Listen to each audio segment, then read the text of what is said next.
Let's bring in SiriusXM host and Fox News contributor David Webb, along with former acting Attorney General Matthew Whitaker.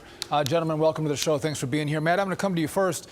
So per the report from Lydia Hu, I mean, we have a business records case, a falsification case of business records, but we have all this salacious information come out at trial about, sex and infidelity, which would, by any prosecutor standard, turn the jury against the defendant.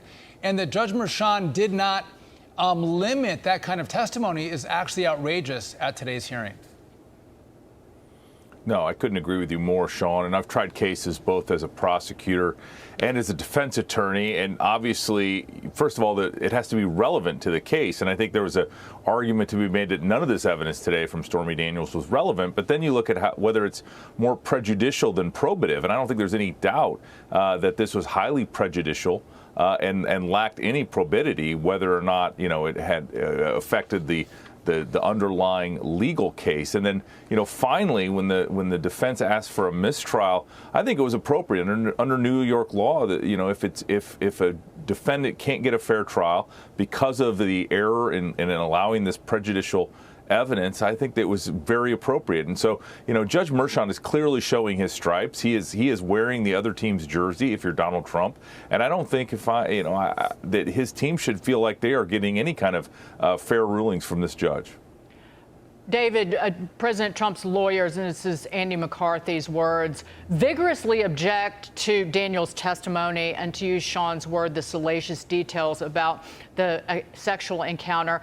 Merchan, the judge, overrules the defense objections, lets the prosecution proceed eliciting these graphic details, but then sends the jury out and admonishes the prosecution for eliciting the very details that he allowed them to elicit. This judge doesn't care about any of this. He doesn't care that his decisions could wind up overturning a verdict on appeal, assuming it would be a guilty verdict. None of it matters. All that matters is embarrassing President Trump and getting a conviction so Joe Biden can run on Donald Trump's a felon.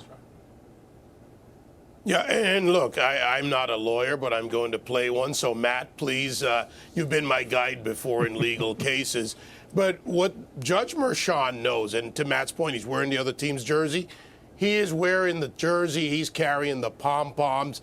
He's doing all of that. But the legal basis and the legality here under New York law doesn't exist. Public law in New York, 175.05, is a misdemeanor to falsify business records. 175.110 is a felony to violate with the intent to commit another offense. But they don't even state the other offense in the indictment. The indictment does not, N-O-T, state the other offense. Also, they tried to use New York election law, 17-152, again, two or more people conspiring to affect an election does not meet. None of these meet the case. They know this. It takes one juror. And again, Matt, you're certainly the more noted attorney than me, but like many Americans, I can read and do a little research.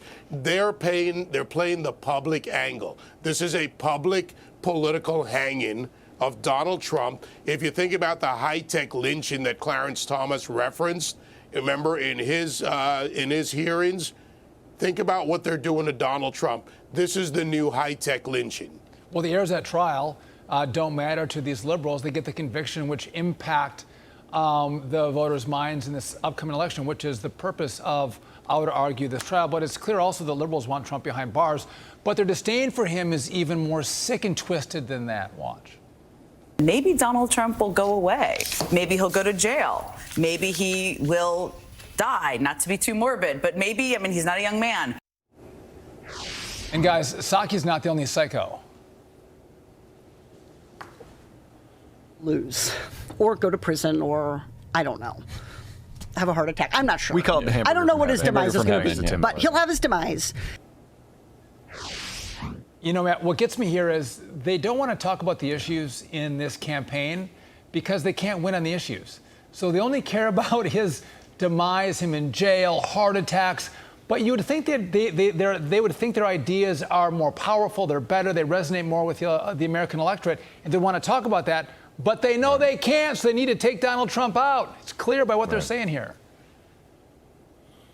It's so true. Liberal policies are so unpopular. I mean, in fact, if Americans wanted more crime, more border chaos, more college campus protesters, obviously they know who to vote for to get more of that, but they don't. They want quite the opposite. They want law and order, they want safe communities, they want safe streets, they want a border that's sealed, and obviously they don't want all this nonsense going on our college campuses. And that's, again, they can't beat Donald Trump at the ballot box, and so they're trying to do everything they can to undermine him and take him off the playing field, and even wishing him ill will and possibly death. I mean, that is just disgusting. And David, final word. Watching everything that's going on, there are 2 lawyers on that jury. If one of them knows and smells that Stormy Daniels' testimony had nothing to do with the charges that they have to deliberate on, look out. You could get a hung jury, or not just a conviction, but an acquittal. Yeah, and this is what, again, back to the legality of this. Typically, you don't want a lawyer on the jury, but in this case, it might actually hurt them. But again, they are pushing this, and it's been backfiring on them. Now they're trying to delay another 2 weeks to keep Trump off the campaign trail. The American people are not stupid. They see this for what it is. Even if they don't dig into the nuances of the public law, what doesn't apply, what's not in the indictment, the American people fundamentally are fair. Even if they don't like someone personally, if they object to Donald Trump in some way, they still look at this. And this is where Donald Trump wins publicly, because he's not the only one they're doing this to. They're doing it across the board, these left-wing prosecutors. The public is the one paying the price. And Judge Merchan, Alvin Bragg, and his entire team are wasting taxpayer dollars and time while there are people who should be prosecuted. How busy is his office? There are crimes being committed, people being let out of jail in New York instead of prosecuted, and the woman or the man walking down the street will be the next victim before this show's over. That's the reality in New York, but they choose to go after Donald Trump. Donald Trump, no doubt. All right, David Webb, Matthew Whitaker, thanks for being with us. We appreciate it. Yeah, thank you. Great to see you guys.